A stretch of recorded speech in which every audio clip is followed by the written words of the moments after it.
ফিরে এলাম বিরতির পর। এবার যেদিকে আমরা চোখ রাখবো, আগরতলা গাঙ্গাইল রোডের বিবেকানন্দ ব্যায়ামাগারের ৭৫ বছরের পূর্তি উপলক্ষে একটি রক্তদান শিবিরের আয়োজন করা হয় এবং উপস্থিত ছিলেন রাজ্যের মুখ্যমন্ত্রী ডক্টর মানিক সাহা এবং পাশাপাশি উপস্থিত ছিলেন প্রখ্যাত ক্রীড়াবিদ দীপা কর্মকার। এবং এই অনুষ্ঠানে যারা উপস্থিত ছিলেন, রক্তদান করেছেন, তাদের রীতিমতো তাদের সংখ্যা ছিল লক্ষণীয় এবং উপস্থিত ছিলেন মেয়র দীপক মজুমদার। সেই ছবি আপনারা দেখতে পাচ্ছেন। বিবেকানন্দ ব্যায়ামাগারের ৭৫ বছরের পূর্তি উপলক্ষে আজ সেই রক্তদান শিবিরের আয়োজন করা হয়েছিল। উপস্থিত ছিলেন মুখ্যমন্ত্রী, উপস্থিত ছিলেন দীপা কর্মকার, মেয়র দীপক মজুমদার। ঠিক কি জানাচ্ছেন মুখ্যমন্ত্রী, শুনবো একবার। পাশাপাশি বললো এখানে ৭৫ বছর পূর্তি এই ব্যায়ামাগারে। এই ব্যায়ামাগারকে আমরা শৈশবকাল থেকে আমরা দেখেছি। আমি নিজেও এখানে এই ব্যায়ামাগারের কোনো এক সময় সদস্য ছিলাম, বেশি দিন ছিলাম না। তো সকালবেলা যখন মর্নিং ওয়াক করতাম, তো এখানে এসে আমরা ব্যায়াম ট্যায়াম করতাম ফিটনেসের জন্য, আর কিছু না। এখানে দেখতাম যে অনেকে বডি বিল্ডিং, তারপরে আপনার ওয়েট লিফটিং ইত্যাদি সেসব যারা যুক্ত ছিল, ওদের সাথে আমার পুরনো পরিচয় ছিল। এখানে বলা হয়েছে এই ব্যায়ামাগার থেকে অনেকে পুরস্কৃত হয়েছে। শুধু ব্যায়ামাগারেরই নাম ওরা কুড়ায়নি, সমস্ত রাজ্যের থেকে, দেশের থেকে ওরা নাম কুড়িয়েছে।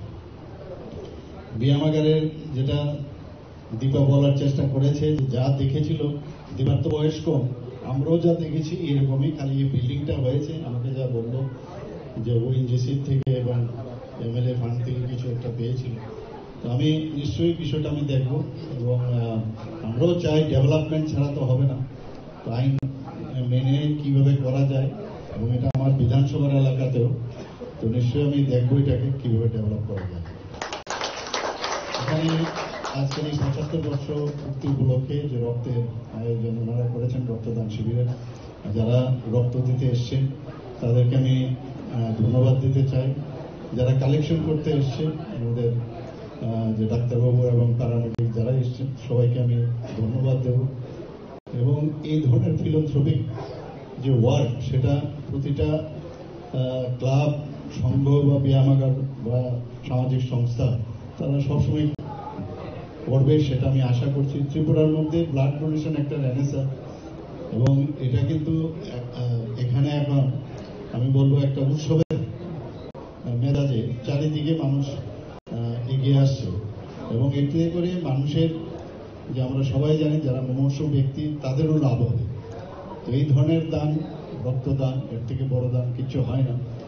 আর এই ব্যায়ামাগারের যে ইনফ্রাস্ট্রাকচার ডেভেলপমেন্ট, সেটা নিশ্চয়ই করতে হবে। দেখা যাক কিভাবে করা যায়। আমি এদিকে আমি নজর রাখবো এবং আশা করি এই ব্যায়ামাগারের উত্তরোত্তর শ্রীবৃদ্ধি ঘটুক। এবং এই বলে আমার বক্তব্য শেষ করছি।